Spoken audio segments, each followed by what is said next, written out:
We always talk about these day one guys who are going to go first round, top 32, obviously. But what about these other guys who have the same amount of talent but don't really have the hype behind them as some of these other guys? Today, I'm going to be going over my best day two picks.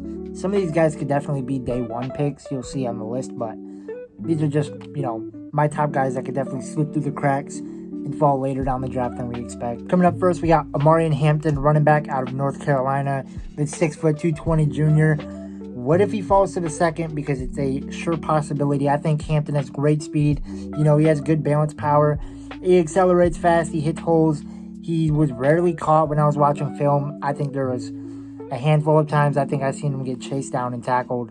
I think he can rush holes maybe a little earlier than he should, but I think a back like this could definitely juice an offense for sure, especially for a team that needs somebody in their running game. And I think someone like this could be very valuable. I'm projecting him to go late first, early second. Could definitely go anywhere from early 20s into the early 30s, maybe mid 30s, but we'll have to see where he lands. All right, next up, one of the most polarizing people in this whole entire draft as a quarterback prospect, Jalen Milroe. Some people love him, some people hate him. I don't think he's definitely as bad as people say, but I also don't think he's definitely as good as people say. He's super athletic. I think he's one of the best quarterback athletes in this draft, like pure athletic talent. I think he's way up there. He has an okay arm. His arm talent is pretty decent, I would say. He's super good at extending plays. If something goes wrong, if a play breaks down, he has the ability to extend a play to a degree, which, is a trait that is good to have, of course. But I just think accuracy is an issue. But he is a project, I would say. He has maybe a low floor, high ceiling kind of guy. So it's somebody that a team's going to have to take a risk on. You look at teams that might not take a quarterback in the first, like maybe the Jets, the Giants. It depends on what the Browns do at number 2. This is somebody who can definitely, be a guy. He just has to work up to become the guy. And I think the athleticism for sure carries his overall draft profile for me. Watching him, that was definitely the number one thing I seen. He has great power as a runner. Surprisingly good power as a runner, I would say, especially for quarterback. I would compare him to like a Jalen Hurts when he was coming out of Oklahoma and then Bama, of course. But maybe a little bit of an arm better than Jalen Hurts, I would say. But, there's a reason why this guy will be going in the second. I'm projecting him to go early to mid second round. I'm sure a team will trade up to get this guy if he falls past 45. So we'll just have to see. Maybe he slips into the 50s. It really all just depends on what team is going to trade up for this guy and, take a risk on him. For any team looking for a great offensive guard down the board, I think Donovan Jackson's a great start. The 6'4" senior. I think this dude has really good pass block power. Maybe not as much as a finesse guy, but really good power also in the run game. He blocks super well in the run game. He can get up to the second level. This is a guy who's super aware of his surroundings.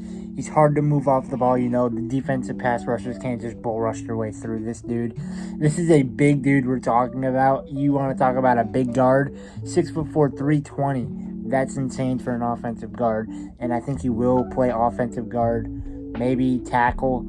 I think he's better at guard than tackle. I will say that, but we'll have to see where teams think he naturally fits into the offensive line, of course. For me personally, though, I like him better at guard.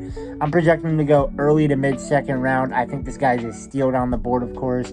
I could see him going as early as 35. And, somebody like this could definitely help an offensive line that definitely needs that help. Even though this guy is my CB5 coming out of the draft, make no mistake about Nick Emanwari. This dude has a nose for the football. He's always around the ball when you watch his highlights. He's a ball hawk. He has really good speed. He's super athletic, super twitchy. He can jump routes. He can read the QB's eyes. I think he's better in zone than man. And, something about him when I was watching his tape is every time he intercepted the ball, it looked like he was the receiver. He basically ran the route for the receiver. And a trait like that is super rare. Somebody that can, jump routes like that, read a QB's eyes super well as he does. He's a ball hawk. He can win one-on-one jump balls with receivers.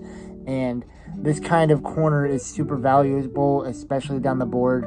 I think somebody like this can be super great maybe in the nickel, but I don't know if he's going to play nickel at 6'3". He might play boundary, but it's just it depends on the team that's going to take him. He might be a number 2 guy. My player comp for him is Trayvon Diggs, another guy who has excellent ball skills, maybe not the best in man, but excels in zone. So I think Trayvon Diggs is a fair comparison to have with him. I'm projecting him to go, somewhere in the late first, early second. I think someone like this, teams are going to trade up for if he falls past a certain number, and I think we're going to see that on draft night. A super underrated wide receiver prospect in this year's draft that's being maybe not overlooked because there are people talking about this guy, but maybe not as valued as I would think. Trey Harris. I think this dude is super good. He plays way smaller than you think he is. If you watch his highlights, you would think he's around 5'11", 6 foot for the way that he makes guys miss. This dude is 6'3", and he's making people miss like that. His run after the catch ability is so ecstatic, and he has deceptive speed for his size. Watching his highlights and his tape, he had some routes where he just ran by defenses, ran by DBs, and for a receiver of 6'3", 210 pounds, running by DBs who are gonna probably run in the 4.4s, 4.3s, like, it's absurd what he can do for his size. I think any team that needs a red zone threat, this could be your guy for sure. Think of teams like New England. They could get him. Look, maybe I'm a little biased, but I think a team like New England could definitely use him. Carolina, think of a team like that. New Orleans, those kind of teams that don't have that true number 1 red zone guy. I know New Orleans has Chris Olave, but is he really a red zone threat? I don't know, but I really like Trey Harris. I'm projecting him to go early second. Maybe he slips into the mid-second round, but I don't know if that happens. I think he goes before pick 42 at the very latest 45, 46. We'll have to see. Maybe teams, look at him differently than I do, but me personally, if I was a GM, I'm not letting this dude get past 46. One of my more, under the radar players, Darius Alexander. I think this dude has outstanding power. He uses his hands. He has a great bull rush. He can disrupt timing of throws. He can move the pocket. He will push guards into the quarterback. Interior pressure in a pocket can kill a pass play so fast. So something like that is a great trait to have. And I think this is one of my more under-the-radar players based off of his ceiling. He has a really high ceiling. It's just, as a prospect, he's more raw than some of these other guys that we've talked about. But I definitely see the vision with him, and I definitely see what he can be. It's just a matter of fact of, will he become that? I think he definitely can. Like I said, he's just more raw of a prospect, so it's just a matter of, will he hit that ceiling? He doesn't really shed off of blocks too well, and he's pretty inconsistent on his pass rushes. There'll be times where he'll over-pursue a quarterback. He'll leave his rush lane. He'll, do a little bit here, a little bit there, bite on a play action, hit the wrong gap, whatever it may be. That, definitely hurts his stock, but that's things that you can clean up. That's why they're prospects.